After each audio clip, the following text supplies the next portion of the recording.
Now for a bit of fun, let's bring in a great friend of the show, primetime 99 comedian Alex Stein. Alex Stein, welcome back to the U.S. Report.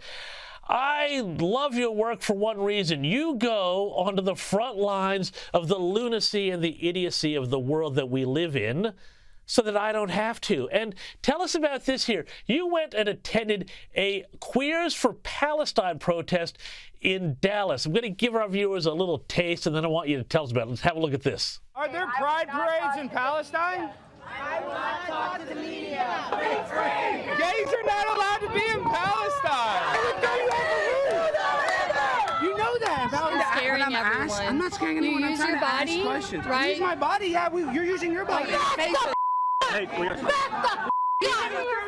off the roof too. These people are delusional. They're protesting for Gaza. They don't even know the treatment of gay people in Gaza. Alex, they seem nice. Well, as you say, this is the Dallas Pride Parade. These were the protesters protesting the Pride Parade. It was insane, James. So I mean, like, this is a thing, and actually, one thing I think we can take credit for here in Australia is that original Queers for Palestine sign that's been going around for years now, that actually started at the University of Sydney, right here in Australia. But the thing that strikes me here is that people are so on that side, so tunnel vision about their cause, they will not listen to anybody saying, hey, you know, maybe you're on the wrong track here. Where does this delusion come from, Alex Stein?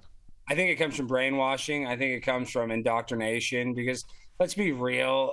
Those people, if we had given them a free ticket to Gaza or Palestine, none of them would go there, but they will all spend their afternoon yelling and shouting at other people at a pride event and, you know, guilt tripping them and making them feel bad about their cause, when in reality, they're supporting a country that doesn't support them back. So it just shows you how hypocritical they are and how that they really don't have a very big world view, in my opinion, because if they're that narrow and they're literally protesting for a country that would throw them off a roof, they got to wake up and have some gratitude for how great it is here in America.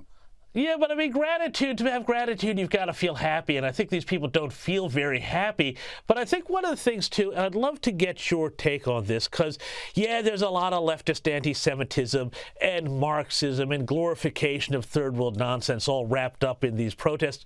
But it seems to me that an awful lot of these protesters, they seem like they've got no meaning to their life. They seem bored, and that this sort of idiocy is just something to do, a way to kind of fill the empty space where, you know, other sorts of things that might have given them something to do intellectually and physically and mentally would have once been. What do you think of that?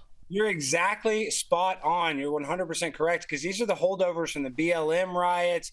These are basically professional activists. And I wouldn't be surprised if some of them weren't getting paid to organize these events.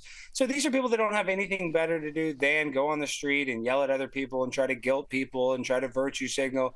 So you're right. They're doing it more for the social aspect and not for the actual cause that they're quote unquote supporting. So you're spot on. I agree with what you said 100%.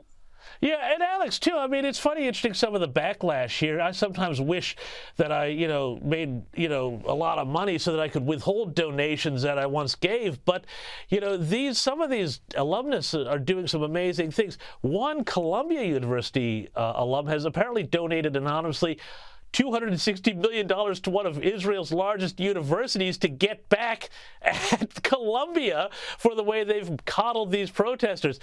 I reckon voting with a checkbook's a good thing here. What do you reckon? Well, I agree, and I think that's why Donald Trump is breaking records with his fundraising right now, because they try to throw him in jail. They, totally convicted him on a sham deal. So it has a Streisand effect. Like when you tell us to ignore something, it kind of brings it attention, and that's what's happening. The opposite of their intended effect is what seems to be happening on these campuses, and they're losing support. And let's be real. I mean, I'm anti-war. I don't want people dying in wars, but they need to give up the hostages, and they need to try to, take some accountability for their side of this battle. But they don't want to have that conversation because it's too tough. Hey, listen, you mentioned Donald Trump and his, potentially going to jail here. I mean, I just think it's just amazing we're in this situation where now both sides are trying to put each other's people in jail here. You got Hunter on one side, Trump on the other. What do you reckon, putting your sort of intellectual comedian's hat on here, what do you think it would be like for Trump and, Trump winding up in jail? Would he be like the kind of the top dog in prison there if he winds up going to Rikers Island or someplace like that? Oh, 1,000%. I mean, it'd be so dumb, though, if they put him in prison, because he would be the best candidate for house arrest if they really do need to arrest him. But yeah, Donald Trump would be running that jail. The warden would be shining Donald Trump's shoes. So anywhere he goes, he has an aura that surrounds him of power and leadership. And, you know, everybody, all these rappers and all the politicians that were on both sides and all the celebrities, they all loved Donald Trump before he got into the White House. Hillary Clinton was friends with him. And then as soon as he decided to run for president, they all turned their back on him. So everywhere Donald Trump goes, he's been successful and people love him. So like I said, he would be the king of the castle in any prison he goes to. And the sad thing is, I didn't think Donald Trump would get convicted.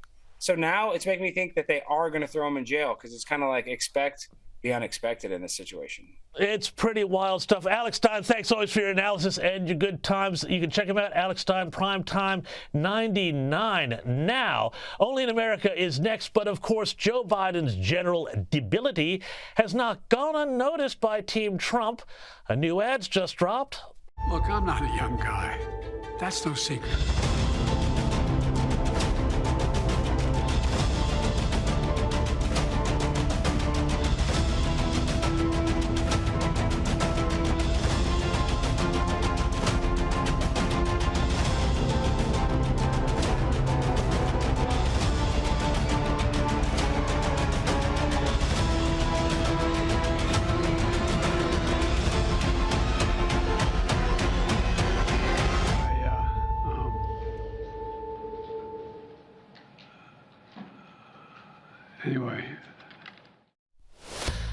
Anyway, Only in America is next. Don't go anywhere.